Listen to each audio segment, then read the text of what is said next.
આજે સુપર ને ડુપર હું ટિપ્સ લાવી છું ફ્રેન્ડ્સ, અને એવી ટિપ્સ છે કે તમારે કપડાના જૂનામાં જૂના ડાઘ હોય તે પણ નીકળી જશે અને બીજી પણ આપણે ટિપ્સ જોઈશું. તો ચલો લે સ્ટાર્ટ.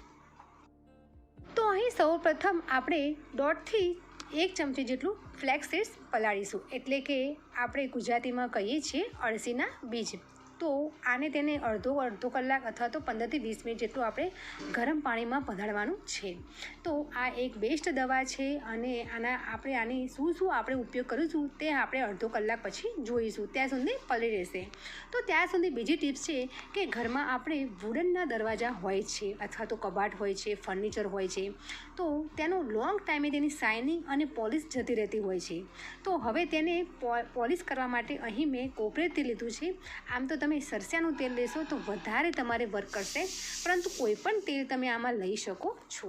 તો બસ 2 ટીપા કોટનના કપડા ઉપર લેવાના છે અને આવી રીતે આપણે પોલિશ કરતા હોઈએ તે રીતે આપણે વુડનના દરવાજા ઉપર આવી રીતે ફેરવવાનું છે. તો તમે જોઈ શકો છો 2 જ વખત હાથ મારવાથી આખો ડિફરન્ટ તમારી દેખાઈ ગઈ છે. તો આગળનો જે ભાગ છે વુડનનો અને પાછળનો જ્યાં હું પોલિશ કરું છું ઓઇલથી, તેનું આખો ડિફરન્ટ દેખાઈ રહ્યું છે. તો એકદમ નવા જેવો દરવાજો થઈ જાય છે. કોઈ પણ તમારે વુડનનું ફર્નિચર હોય તો સુપર ડુપર વર્ક કરે છે. તો આની કોઈ પોલિશની આપણે કોઈ ખર્ચો નથી, એકદમ ઝીરો કોસ્ટમાં સરસ એવો દરવાજો થઈ જાય છે. પરંતુ આમાં એટલું તમારે કાળજી રાખવાની છે કે આમાં તમારે વધારે પડતું ઓઇલ નથી લેવાનું, ફક્ત ને ફક્ત બસ 2 ટીપા જેટલું લેવાનું છે ને આવી રીતે સ્પ્રેડ. તો ફ્રેન્ડ્સ, વિડીયો ગમે તો લાઇક જરૂરથી કરજો. ફર્સ્ટ ટાઈમ આવ્યા હોય મારી ચેનલ પર તો સબસ્ક્રાઈબ જરૂરથી કરજો અને આજની વિડીયો તમે લાસ્ટ સુધી જોજો. સુપર એવી લાસ્ટ ટિપ્સ છે. હવે આગળ આપણે જોઈશું કે બાળકોને હવે સ્કૂલ ચાલુ થઈ ગઈ છે અને વ્હાઇટ કલરનું યુનિફોર્મ મોસ્ટ ઓફ હોય છે. તો અહીં વ્હાઇટ ઉપર આપણે ઘણી વખત બાળકોને સહીના ડાઘ પડી જતા હોય છે, જે તે પેનથી આપણે લખતા હોઈએ તો આવી ડાઘ પડી જતા હોય છે. તો આ ખરેખર એટલી સુપર ટિપ્સ છે કે ફટાફટ આ ડાઘ જતા રહેશે. તો અહીં મેં ડેટોલ લીધું છે. ડેટોલ મોસ્ટલી બધાના ઘરમાં હોય જ છે. તો અહીં ડેટોલ આપણે કોટન લેવાનું છે, રૂ લેવાનું છે, તેની અંદર ડેટોલના 4-5 ટીપા લેવાના છે. મેં તો આખું રૂ પડી જાય એટલું મેં લીધું હતું ડેટોલ. અને આવી રીતે હું તમારા દેખતા જ હું આવી રીતે કોટન ઘસું છું અને બસ 4થી 5 વખત આવી રીતે ઘસવાથી ફટાફટ આવી રીતે સહીના ડાઘ જતા રહે છે. તો આ પણ ટિપ્સ ખૂબ જ વર્ક કરે છે. અને કોઈ પણ આપણે વ્હાઇટ યુનિફોર્મ હોય, વ્હાઇટ કલરના કપડાં હોય તો તેમાં ડાર્ક સેટ પડી ગયો હોય અથવા તો સહીના ડાઘ પડી ગયા હોય તો તે જતા નથી અને સારા પણ નથી લાગતા. તો આવી રીતે તમે 4-5 વખત ઘસશો તો ફટાફટ જતું રહેશે. જો તમારી પાસે સહીના વધારે પડતા ડાઘ હોય તો આપણે 2થી 3 વખત આવી રીતે ડેટોલ લઈને તમે ઘસી જોવાનું. હવે આપણે આ ટી શર્ટ સારી રીતે ધોઈ નાખીશું તો સુપર એવી થઈ જશે. તો આ આઈડિયા ખૂબ જ કામનો છે. અને હા, તમને આ આઈડિયા ગમ્યો હોય તો પ્લીઝ લાઈક જરૂરથી કરજો, શેર જરૂરથી કરજો.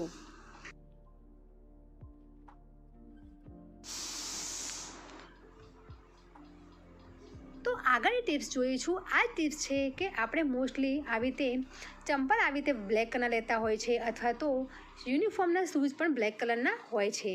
તો છોકરાઓને રમતા આવી રીતે શૂઝ બગડી જતા હોય છે. તો આવી રીતે આપણે કોટનના કપડામાં ઓઇલ લેવાનું છે.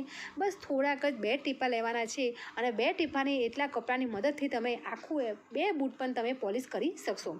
તો ઘરમાં તમારે પોલિશ ન હોય અને તરત જ તમારે બૂટ અથવા તો ચંપલ ચમકતા કરવા હોય તો ફટાફટ તમારે આવી રીતે ઓઇલવાળું કપડું તમારે લઈ લેવાનું છે અને આવી રીતે આખા ચંપલ ઉપર અથવા તો બૂટ ઉપર તમારે સ્પ્રેડ કરી દેવાનું છે. તો સરસ એવી પોલિશ થઈ જશે અને નવા જેવા બૂટ થઈ જશે.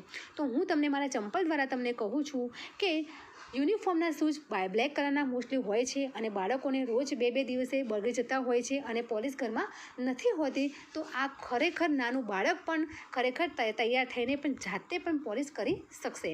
તો આ ખૂબ જ સારી ટિપ્સ છે અને તમને કદાચ આ ટિપ્સ ખબર પણ હશે, પણ જે બિગનર્સ છે અથવા તો બાળકોને પણ ખબર ન હોય તો આ ટિપ્સ ખરેખર કામની ટિપ્સ છે.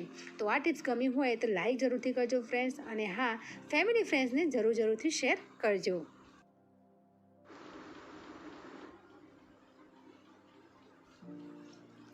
આગળની ટિપ્સ જોઈશું કે આ બધાને તકલીફ આ તો રહેતી જ હોય છે કે ગમે ત્યાં ક્યારે બહાર જતા હોય છે અથવા તો યુનિફોર્મ હોય કે કોઈ સારી એવી સાડી હોય તો તેલના ડાઘ પડી જતા હોય છે. તો અહીં મારે કોઈ તેલના ડાઘ નથી, પરંતુ હું તમને બતાવું છું, જેથી કરીને અહીં મેં અડધી ચમચી જેટલું મેં તેલ અંદર ઉપર આ કપડા ઉપર મેં અંદર નાખ્યું છે. હવે તોય વધારે પડતું હું નાખું છું, તો તમે હવે આપણે જોઈશું કે આ તેલના ડાઘ આપણે કેવી રીતે કાઢીશું. તો ટેલ્કમ પાવડર બધાના ઘરમાં હોય જ છે. તો અહીં મારી પાસે આ પાવડર હતો, તો તેને મેં આવી રીતે જે તેલના ડાઘ હતા તેના ઉપર મેં આવી રીતે સ્પ્રેડ કરી દીધો છે. હવે તેની ઉપર એક બીજું કોટનનું કપડું આપણે ઉપર મૂકીશું અને ઇસ્ત્રી ગરમ કરવા મૂકી દેવાની છે. અને તેના ઉપર આવી રીતે ગરમ ઇસ્ત્રી બસ 1 જ મિનિટ જેટલું આપણે આવી રીતે ઇસ્ત્રી આવી રીતે ફેરવવાની છે. તો આ ટિપ્સ કરવાથી જે તેલના ડાઘ પડ્યા છે તે તરત જતા રહેશે અને કપડા ઉપરનો જે ડાઘ દેખાતો હોય તે દૂર થઈ જશે. સમટાઈમ એવું થતું હોય છે કે કપડાં અથવા તો વોશિંગ મશીનમાં નાખીને પણ તે ડાઘ જતો નથી હોતો અને હાથની મદદથી પણ ડાઘ થોડા ઝાંખા થાય છે, પરંતુ કપડું સુકાઈ જાય એટલે એના એ ડાઘ દેખાતો જ હોય છે. તો આ ટિપ્સ કોઈ પણ તમે બિઝનેસ પણ કરી શકશે અને નાનું બાળક પણ જે બહાર હોસ્ટેલમાં રહેતા હોય અથવા તો જે અલગ રહેતા હોય તેને પણ આ કામ કરી શકશે અને તેને પણ આ ખૂબ જ સરસ એવી ટિપ્સ છે. લોન્ડ્રીના ખાલી ખોટા બધા ખર્ચા આપવા તેના કરતાં આ ટિપ્સ તમે વાપરશો તો ખૂબ જ વર્કેટ છે. તો આવી રીતે મેં ઉપરથી કપડું હટાવી લીધું છે અને આવી રીતે હું જે પાવડર છે તેને આવી રીતે કપડાની મદદથી હું દૂર કરી દઈશ. તો તમે જોઈ શકો છો એકદમ સરસ એવું થઈ ગયું છે, ડાઘ દેખાતો જ નથી. અને જો તમારે એટલું વધારે પડતું ઓઇલ નખાઈ ગયું હોય તો તમારે આવી રીતે બીજી વખત પણ જો તમે ન ગયો હોય તો બસ આવી રીતે બીજી વખત પાવડર આવી રીતે નાખીને ઉપર ઇસ્ત્રી પ્રેસ કરવાની છે. તો 1 થી 2 વખત તમે કરશો ને તો તમારે તરત જ આ ડાઘ જતો રહેશે, કારણ કે જે પાવડર છે તે તેનું ચિકાસ એ ખેંચી લે છે અને તરત જ કપડું એવું કોરું એવું થઈ જાય છે. તો તમે જોઈ શકો છો અહીં ડાઘ એકદમ દૂર થઈ ગયો છે. હવે તેને ધોઈને પણ વાપરી શકો છો. આગળની ટિપ્સ છે કે અહીં મારા ગાર્ડનમાં હું જોઉં છું કે મારે એલોવેરા જરૂર પડશે. તો એલોવેરા હું લઉં છું તો બધાના જ ઘરમાં અત્યારે તો એલોવેરા રાખતા જ હોય છે. તો અહીં આપણે એલોવેરાથી આપણે સરસ એવું હેર પેક બનાવવાનું છે. હા ફ્રેન્ડ્સ, એવો હેર પેક કે જે તમે એક જ વખત લગાવવાથી તે ખૂબ જ સરસ એવું વર્ક આપશે. અહીં 2 એલોવેરાના મેં પાંદડા લઈ લીધા છે. તો હવે તેને આપણે કટ કરીને જે આપણે ફ્લેક્સસીડ પલાળ્યા હતા તો તેની અંદર આપણે આવી રીતે કટ કરીને નાખી દઈશું.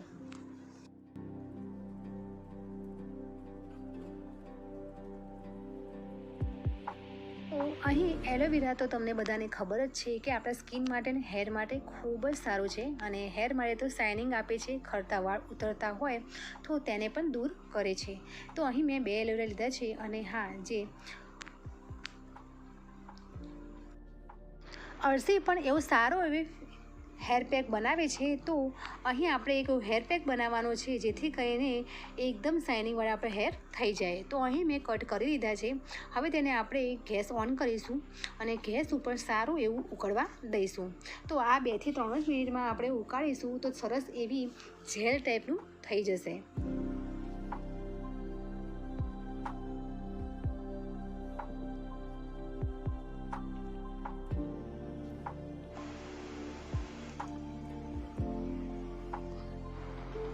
ચારથી 5 મિનિટ જેટલું ઉકળી જાય એટલે તમને જાતે જ ખ્યાલ આવી જશે કે જેલ ટાઈપ થવા લાગ્યું છે. તો અહીં આપણે ગરણીની મદદથી અથવા તો કપડાની મદદથી આવી રીતે ગાળી લેવાનું છે. તો હવે તેને બરાબર ઠંડુ થવા દઈશું, જેથી કરીને અત્યારે આપણે પાણી લાગે છે પરંતુ ઠંડુ થશે એટલે એકદમ ગાઢું જેલ જેવું થઈ જશે.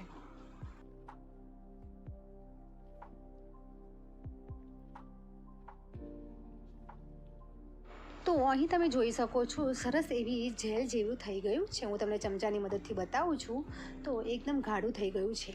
તો અહીં તમે જોઈ શકો છો મારા વાળની હાલત ખૂબ જ ખરાબ છે. થોડા 2 થી 3 દિવસ પહેલાં અમે વોટર પાર્ક ગયા હતા તો ત્યાંના 2 દિવસના વાળ એમ જ છે અને આ તમે જોઈ શકો છો એકદમ ગાંઠો જેવા વાળ થઈ ગયા છે. ખૂબ જ વધારે પડતા ગૂંચવાઈ ગયા છે. ઓઇલ પણ હું નાખી નહીં શકે એવી, અને તમે જોઈ શકો છો હું બંને હાથની મદદથી ખેંચું છું વાળને તો એ પણ એવા સારી એવી વાળમાં ગૂંચ થઈ ગઈ છે. તો હવે આ જ જેલ હું હવે વાળમાં એડ કરવાની છું, એટલે કે વાળમાં હું તમને બતાવવાની છું. જો હું તમને નજીકથી બતાવું તો સરસ એવી જેલ જેવું થઈ ગયું છે. તો બહારનો આપણે હેર પેકો લાવીએ છીએ અથવા તો કેમિકલ આપણે લગાવીએ છીએ, કન્ડિશનર પણ આપણે લગાવીએ છીએ, પરંતુ આ કેમિકલ ફ્રી છે, એકદમ ફ્રી કોસ્ટમાં છે અને બસ એક જ વખત લગાવશો તો તરત જ તમારે તેનું ખૂબ જ એનું રિઝલ્ટ આવે જ છે.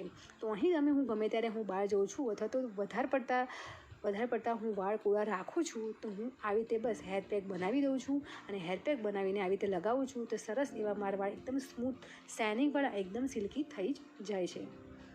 જ્યારે આપણે તપેલીમાં ઉકળતું હતું તે જ વખતે મેં 4 થી 5 નંગ એટલે કે ચપટી જેટલા મેં મેથીના દાણા પણ મેં એડ કર્યા છે. તો મેથીના દાણા છે તે ખૂબ જ આપણે કામ લાગે છે અને ખૂબ જ તે શાઇનિંગ આપે છે. તો અહીં આપણે આ હેર પેક અડધો કલાક જેટલું રાખીને અથવા તો 15-20 મિનિટ જેટલું રાખીને પણ તમે માથું ધોઈ શકો છો. તો હવે માથાને હું એક શેમ્પૂનું પાઉચ અંદર નાખીને હું માથું ધોઈ નાખું છું. તો ખરેખર ફ્રેન્ડ્સ તમારે આ એક વખત તમે ઉપયોગ જરૂરથી કરજો અને એકદમ ફ્રી કોસ્ટમાં છે અને વાળમાં તરત જ તમારામાં શાઇનિંગ આવી જશે. તો આવી રીતે રેગ્યુલર તમે રૂટીનમાં પણ તમે આવી આદત પાડી દેજો ને તો પણ તમારા વાળનો ગ્રોથ તમારા મહિનામાં તો અલગ જ તમારો દેખાશે. તો હવે ધોઈ નાખું છું માથું અને માથું ધોઈને હું તમને મળું કે મારા વાળ કેવા થયા છે.